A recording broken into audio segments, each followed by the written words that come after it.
Welcome, and in this lesson, we're going to learn how to use access control list permissions on a Red Hat 7 machine. Now, a few things that we need to know about access control lists is one, not all file systems support it. So, file systems that support it by default on Red Hat 7 machines are the XFS file system and the ext4 file system. So we don't have to mount it or configure any special settings for those file systems. It natively supports it.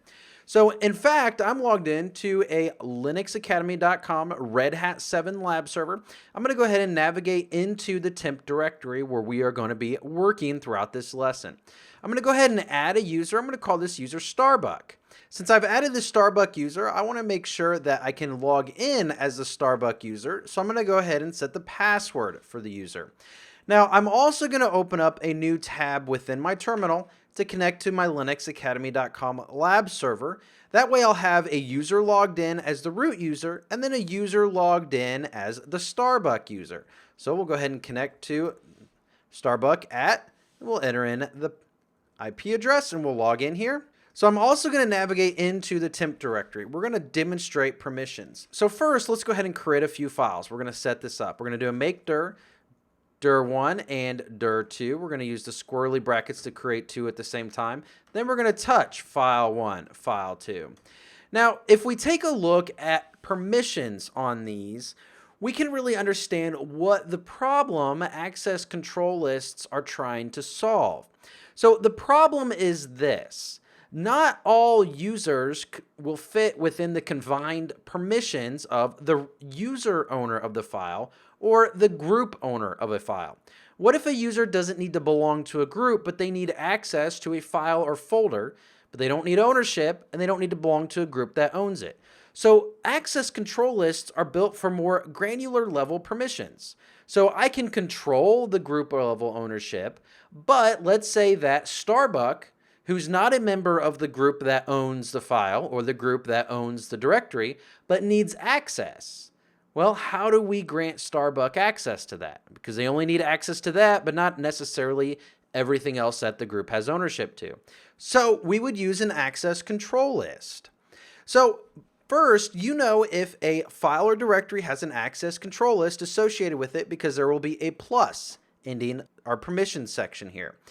So let's go ahead and just set permissions on our file. We're going to leave it root owner and root group because by default on file 1, Starbuck does not have permission to modify the file 1. So we'll echo test into file 1.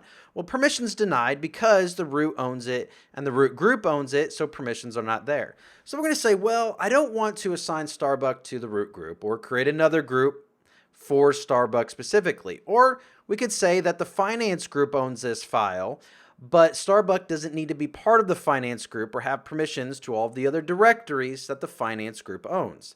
So how do we grant it just for the Starbuck user? Well, that's really simple. What we'll do is we'll do something called setFACL. Now, setFACL allows us to set the access control list, ACL, on a specific file or directory. So to do that, we'll do -m, which means modify. Now, there's several ways we can set the access control lists. Keep in mind, we can do this for groups. We can also do this for users. So if we wanted to, we could say, well, the finance group owns this file. Maybe I want to allow multiple groups into this file. So I could actually add an access control list granting read-write privileges to another group on my system. So let's go ahead and just look at this from a user perspective. So we'll do setFACL -m for modify, U for named user. We're going to name a user here. Now, if we were going to name a group, we would do G. So before we take a look at this, before we modify, I want to show you one more thing. I'm going to use the command getFACL file1.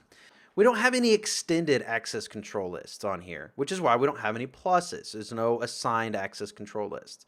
What we have is the base minimum access control lists. We have the user, the group, and other.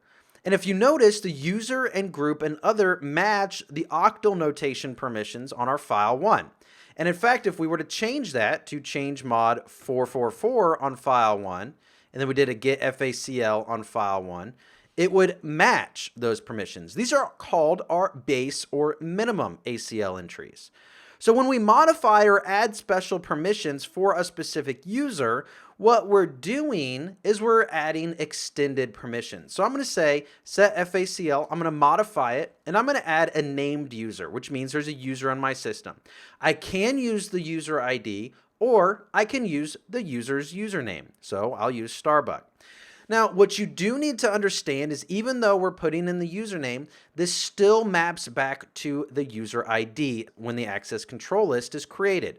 So if we create this for Starbuck and then we go and modify Starbuck's user to have a new user ID, the access control list will no longer work for Starbuck because it's going to be mapping to the old user ID. So we would need to update it.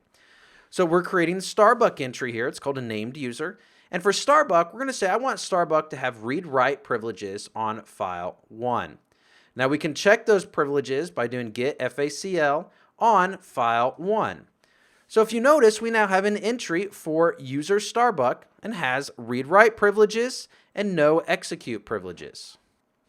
Now, what is the mask? The mask is going to really assign or allow the maximum level permissions. So the mask is reset to whatever our maximum level permissions are, essentially the combination of the current octal bit and our most recent ACL entry. So when we're working with the mask, we want to always set the mask after we create our access control lists for a specific file or directory. Now, when we modify it, we can use a special flag that says don't update the mask. So what this does is the mask says that the maximum level permissions for access control list right now is read and write. So that means Starbuck has the ability to read and write even if our regular permissions on the file, which is file 1, do not allow read and write. So if you notice, though, we do now have our plus there, which represents there's access control lists associated with that individual file. So now that we have this, let's go over and attempt to echo our test word into file 1. If you'll notice, it was successful. We see that we have test inside of file 1. Now, what happens if I want to change the maximum level of permissions assigned with the mask? Well, I can do that one of two ways. When you use change mod on a directory, it will modify those maximum level permissions. So for example, if I removed all permissions on file 1 and did an ls-l, we would see all of the permissions are gone, but if we do a get FACL on file 1, we would also see that the mask isn't there. So change mod does not necessarily modify permissions for Starbuck. What it does is it changes the mask. So remember, our octal notation still applies. It applies to group, owner, and all else. But we can also have individual access control lists for a group or user. So even though Starbuck has read-write privileges, our mask says do not allow read-write privileges. So if we try to echo into file 1 now, we're going to get a permission denied. So let's say we want to go ahead and update the mask. Now, I can update the mask by just doing the set FACL again, because remember, whenever we do the set FACL, it's going to update the mask.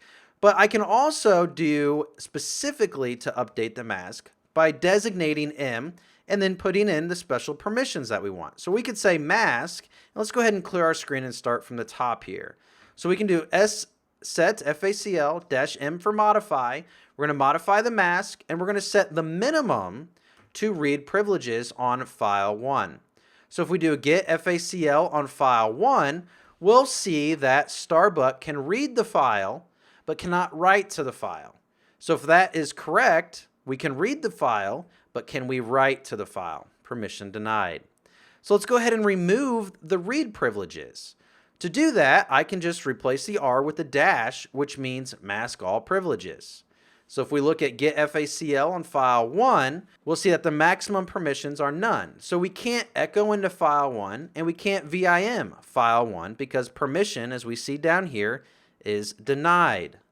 So that's what the mask does. This is important to understand when we're troubleshooting. We do have a lesson coming up on troubleshooting specific permissions. And these are things that we're going to reiterate, and I want you to kind of keep in mind when you're troubleshooting why a user can't write to a directory. Is it because an access control list? Is it because of mask?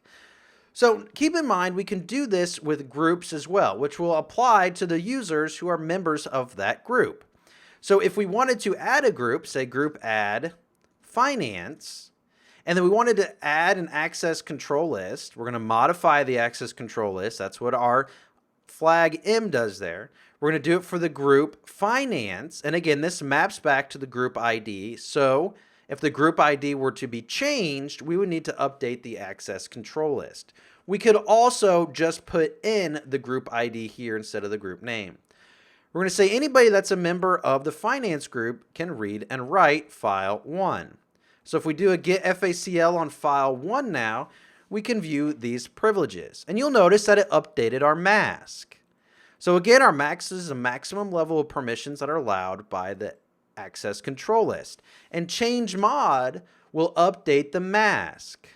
So change mod also changes our regular file owner and group permissions. And our file owner and group permissions do apply, but we can extend that to more granular level permissions using access control lists.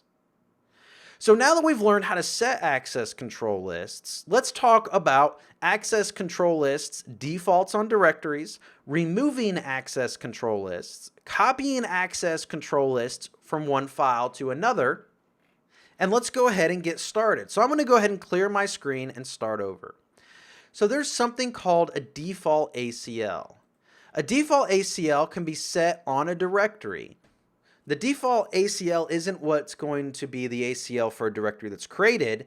What's going to happen is files and directories inside of the directory that has a default ACL, so subdirectories, subfiles, will inherit the default permissions when they're created.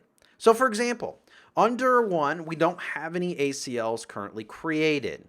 So what we're going to do is we're going to create one. We're going to do a set FACL -D for default, -M for modify, and then we're going to set the default for, say, our users. We'll say if Starbuck creates it, so we could say any user, or we could specify Starbuck, for example. So we could have different defaults for individual users.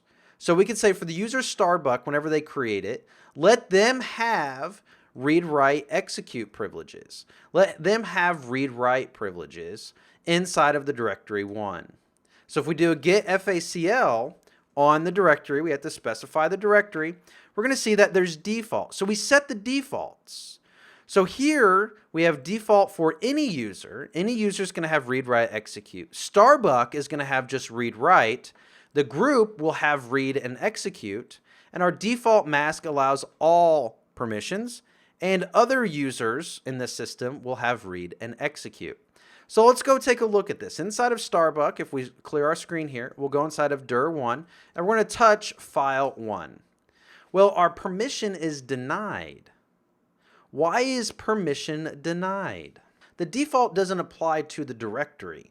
The default says new files or directories created inside of the directory will inherit the default privileges.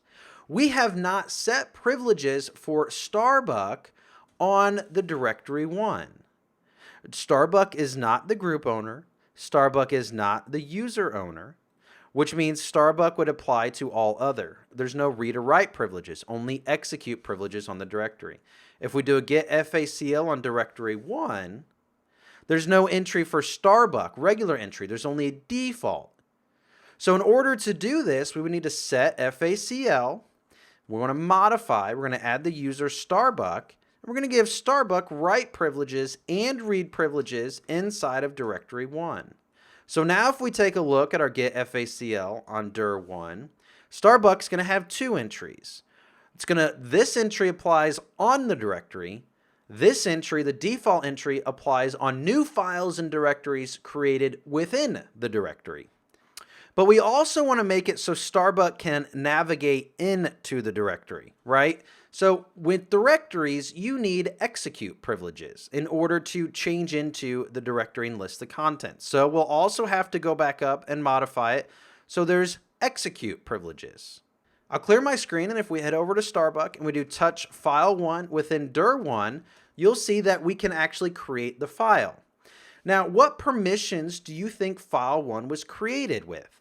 Well, it was created with access control lists that match our default. So since Starbuck created it, the default would be read-write privileges. So if we did get FACL on file 1, we would see that Starbuck by default on file 1 has read-write privileges because of the default permissions set on the directory. All right, well, I don't want to have default permissions anymore, so let's go ahead and remove that. So I can do a set FACL. I can either do a -X for remove default permissions, or I could say --remove -default on dir1. So we could do it on there and do get FACL on dir1, and it removes those default permissions. They are no longer there. So if Starbuck were to create a second file, touch file 2, we did an ls-l, we could see the regular octal permissions, but we could do get FACL on file 2, and you'll notice that Starbuck doesn't have an entry, but the regular user can read and write. These are user permissions, and Starbuck owns the file, so Starbuck can read and write. So one thing to know about execute permissions is if you wanted to set defaults on a file, so if we came back over to Starbuck and we did set FACL -D for default -M for modify, and for the user Starbuck, we're going to say read write, and that's going to be on dir1. So if we came over here and we said touch file 3, and we did get FACL on file 3, we're going to see that Starbuck has read and write. But what if Starbuck creates a directory? So that's going to be my directory. Then we do a get FACL on my directory. Well, Starbuck still has read-write privileges. Starbuck will have read-write privileges. And you'll notice that the defaults also inherit on the subdirectories if there is a parent directory that has defaults set on it, and that is the case. Again, if we look at where we are, we're inside of dir1. So can we go inside of my directory and do a listing? Well, we can because by default, there are execute permissions on all other. But let's say that we wanted to just recursively apply execute permissions to all files within our directory 1. So one thing to remember is that a capital X says add execute permissions on directories, but not on files, because execute permissions are required on a directory in order to navigate into the directory. So if we head back over here, we do an get FACL on our dir1, how do we remove all access control lists to this? Well, that's real simple. We could do a set FACL-X, and then we could specify we want to remove all of Starbuck access control lists on dir1. Get FACL dir1, we'll see that Starbuck doesn't have any regular privileges. Remember, our default's there unless we specify the defaults. So we'd have to add the D in front of the U, right? So we could do set FACL-X, which means remove, and we want to remove the default permissions for the named user Starbuck on the directory 1. So we'll get FACL on directory 1, and the default permissions for Starbuck have been removed. So maybe we want to remove all default permissions. We could say set FACL-remove -default on dir1. Now, are there any additional permissions on dir1? There's not, but what about file 1? Get FACL on file 1. Well, there is. Maybe we just want to remove those privileges. Maybe we just want to remove those access control lists. We could do set FACL-X. We want to remove the user Starbuck from file 1. So get FACL on file 1, and that user will be gone. To remove the group finance, we would say G finance file 1. Get FACL file 1, and you'll notice it's no longer there. We can control our access control lists based off group, user, or other. So if we wanted to add one, we'll modify and say group finance has read and write privileges and execute privileges on directories on dir1. Get FACL dir1, we see that those privileges are there. Let's say that we wanted to add multiple at one time. So then we wanted to say the user Starbuck has read-write privileges on dir1. So if we did a get FACL on dir1, we could see that it added both group finance and user Starbuck. Now, we did have it on there, so I didn't go and remove it again, but this does show that you can do it multiple times.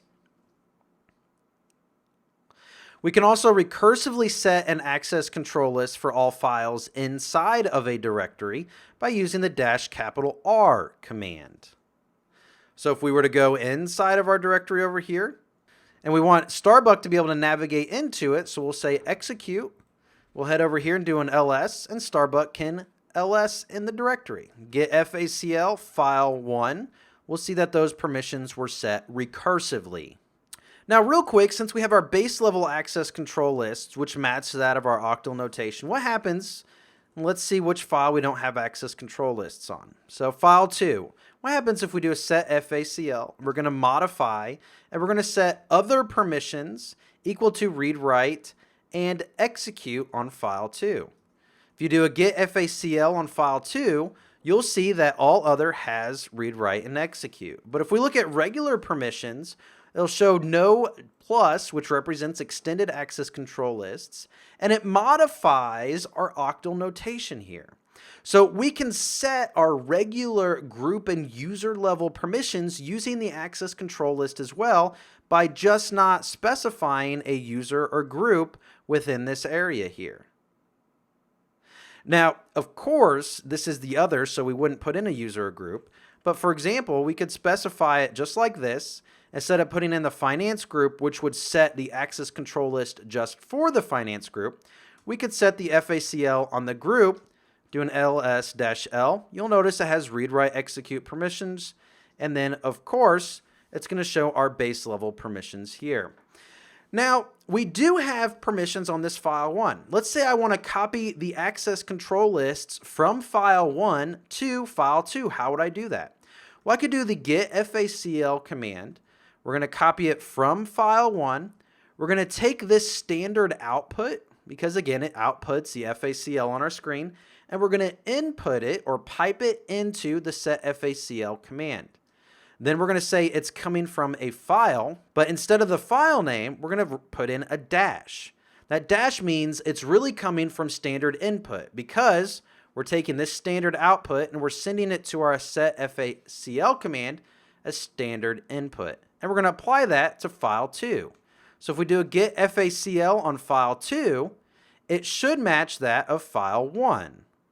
So we'll do get FACL on file 1. And you'll notice it does match that of file 1. If we do an ls-l, you'll notice they both have the same privileges, and there's a plus there, which represents the extended privileges on the system. So that concludes it for this lesson. There's an exercise at the end of this section that allows you to work through this. So go ahead and complete this lesson and move on.